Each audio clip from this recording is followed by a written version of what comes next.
वाले भाई बहनों को नमस्कार और हमारी प्यारी काकी को प्रणाम। जीती रहो विद्या बेटी, और सभी सुनने वालों को भी मेरा आशीर्वाद। सभी सुनने वालों को चंदू की भी राम राम।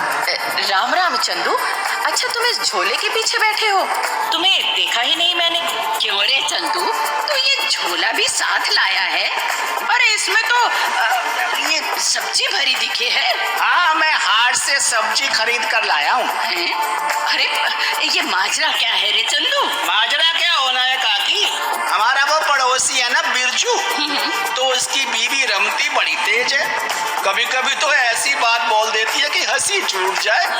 अब क्या है कि रमती ने घर के पिछवाड़े में भिंडी के पौधे बीज रखे हैं, तो आजकल वो रोज भिंडी की भाजी पका देती है। अरे तो जब रोज रोज भिंडी खाते खाते बिरजू तंग आ गया, तो कल अपनी जोरू से बोला, अरे रमती भिंडी कम पकाया कर, ज्यादा भिंडी खाने वाला अगले जन्म में गधा बनता है। अच्छा तो फिर रमती क्या बोली? वो बोली, अजी इस बात का ध्यान तो आपको पिछले जन्म में रखना चाहिए था।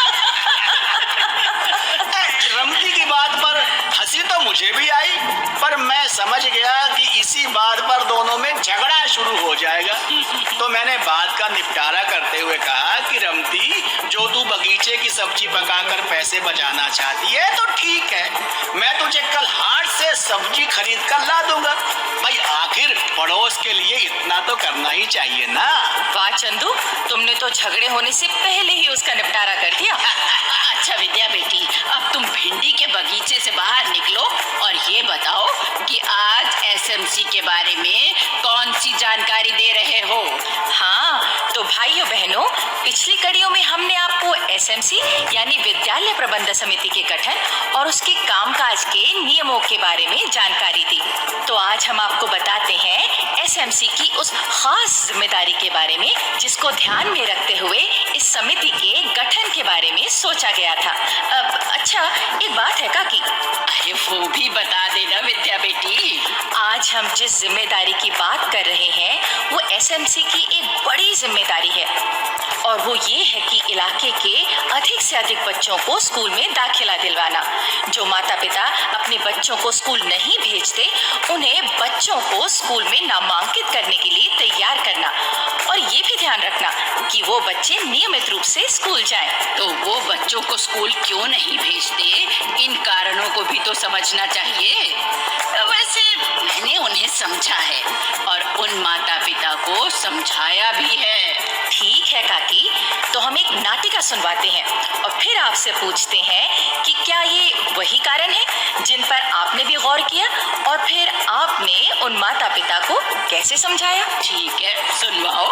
तो ऐसा है साथियों कि बल्लमपुर के देहाती इलाके में रहते थे विनोद बाबू। लेखक कलाकार थे वो, गीत रचते, कविताएं सुनाते, नाटक भी लिखते और खास मौकों पर अपने नाटकों को लोगों के सामने खेलते भी। उनके एक मित्र थे भगवती भैया। तो एक दिन भगवती भैया अपने दोस्त विनोद बाबू के पास पहुंचे ये जानने के लिए कि आजकल वो क्या लिख पढ़ रहे हैं।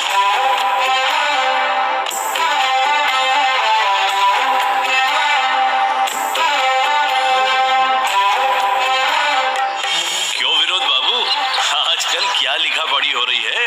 तो ये ऐसा है भगवती भैया कि आजकल मैं अपने स्कूल की एसएमसी की मदद से एक खास काम कर रहा हूँ। एसएमसी मतलब विद्यालय प्रबंध समिति की मदद से? हाँ ठीक समझे तुम। पर ऐसा भी क्या रच रहे हो उनकी मदद से? भाई एसएमसी ने मुझे एक नुक्कड़ नाटक तैयार करने के लिए कहा है, जिसे हम इलाके में जगह जगह पर खेलेंगे। नुक्कड़ नाटक?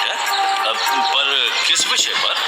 इस नाटक में हम उन कारणों को जाने समझेंगे जिनकी वजह से माता पिता अपने बच्चों को स्कूल में पढ़ने के लिए नहीं भेजते, और इसी नाटक में हम उन कारणों को दूर करने का संदेश भी देंगे। फिर तो तुम बहुत ही जरूरी नाटक तैयार कर रहे हो विनोद बाबू। पर जानते हो इस नाटक की तैयारी में एसएमसी के सदस्यों ने मेरा खूब साथ दिया। अच्छा, हाँ, हम मिलकर इलाके में कई घरों में गए और लोगों से बातचीत करके उन कारणों की सच्चाई को जाना समझा। सच कहता हूँ भगवती भैया, लोग अपने स्वार्थ या थोड़े से लालच के कारण बच्चों को स्कूल ना भेजकर उनका भविष्य चौपट कर देते हैं। पर विनोद बाबू, ऐसे कौन से कारण सामने आए? भगवती भैया, सबसे बड़ा कारण तो ये है कि कई गरीब परिवार ये सोचते हैं कि हमारा बच्चा परिवार के लिए रोजी रोटी कमाने में हमारी मदद करे या स्कूल जाए। उन्हें तो मासूम बच्चे द्वारा कमाए गए 4 पैसे विद्या के धन से ज्यादा जरूरी लगते हैं। और फिर छोटी उम्र में ही बच्चे मजदूरी करने लगते हैं, कारखानों आदि में कई खतरनाक किस्म के काम करते हैं, तो जिंदगी भर इसी अभिशाप को भुगतने के लिए तैयार होने लगते हैं। और एक कारण परिवार की एक गलत सोच या गलत परंपरा भी है। कई लोगों ने हमें बताया, जी हमारे यहाँ तो बच्चे होश संभालते ही काम पर जाने लगते हैं, स्कूल को नहीं। मैंने होश संभाला तो मेरे बाप ने मुझे पशु चराने के लिए भेज दिया, तो अब मेरा बेटा भी ये काम क्यों ना करे।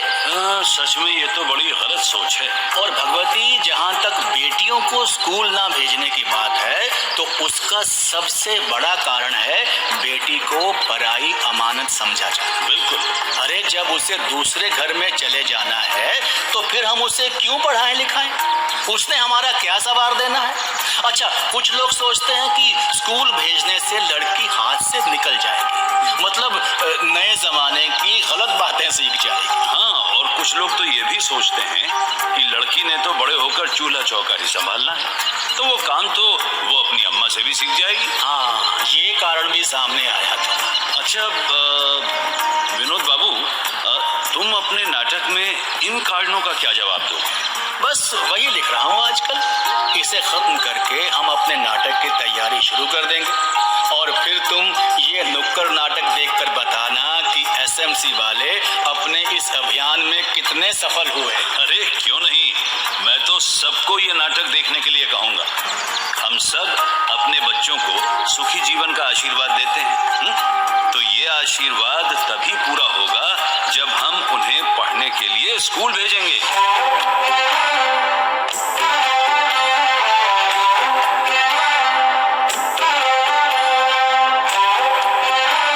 तो साथियों, सुने आपने वो कारण जिनके चलते कुछ माता पिता अपने बच्चों को स्कूल नहीं भेजते।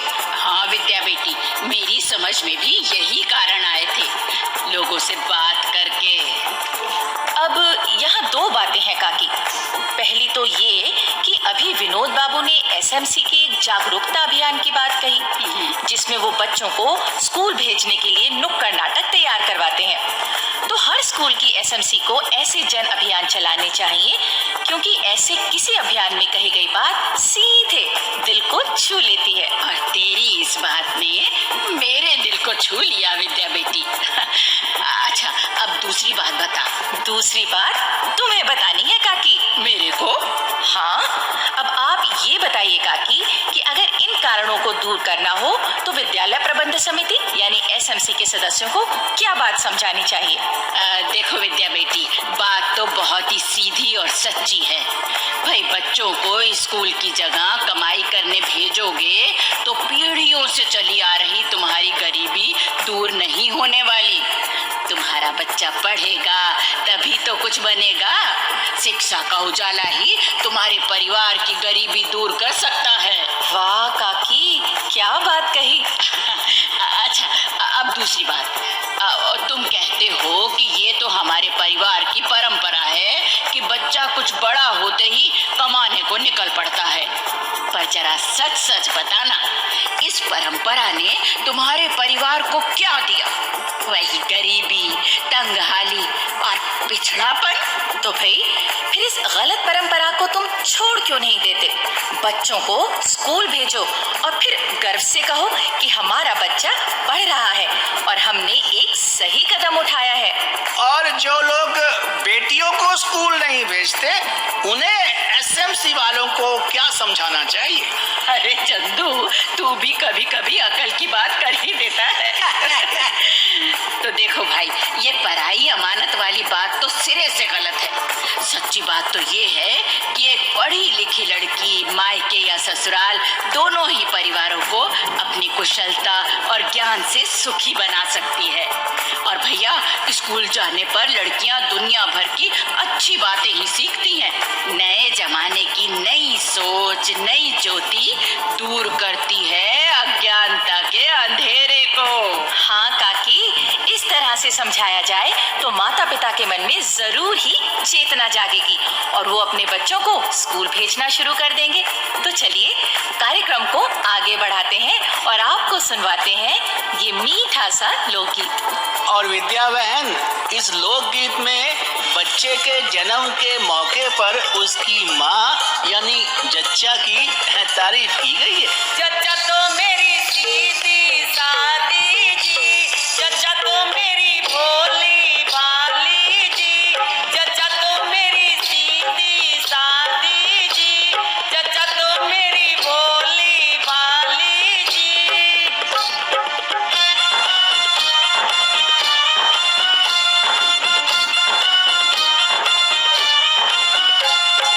पाँच कनस्तर की के खा गई छह मन पक्का बुरा जी रो। पाँच कनस्तर की के खा गई छह मन पक्का बुरा जी, पाँच कनस्तर की के खा गई छह मन पक्का बुरा जी। जच्चा तो मेरी, जच्चा तो मेरी, जच्चा तो मेरी खाना ना जाने जी।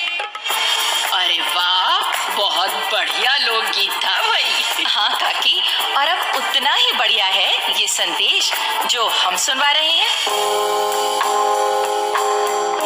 मेरा नाम मनोज कुमार है। मैं बिजौली मेरिट के स्कूल में पढ़ाता हूँ।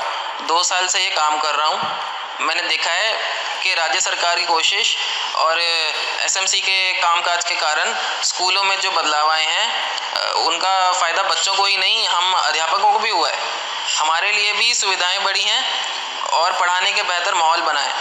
इसका फ़ायदा भी बच्चों को ही मिला है। हम अच्छा पढ़ाएंगे तो वो अच्छी तरह पढ़ सकेंगे और इस नए बदलाव में हम अध्यापक भी सहयोग देते हैं। ये तो फ़र्ज़ है हमारा।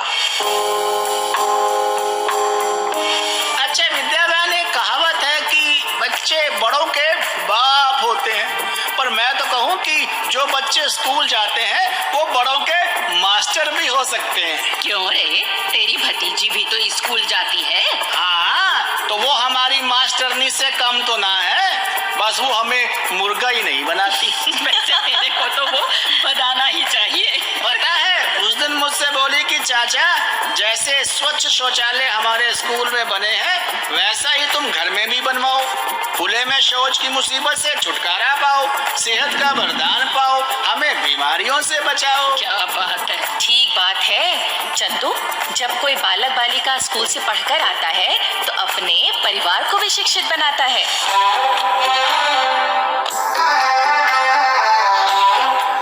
भाइयों बहनों, अगर आप अपनी बात हम तक पहुंचाना चाहते हैं या विद्यालय प्रबंध समिति के बारे में कोई जानकारी चाहते हैं या कार्यक्रम के बारे में कोई सुझाव देना चाहते हैं तो इस पते पर लिखें।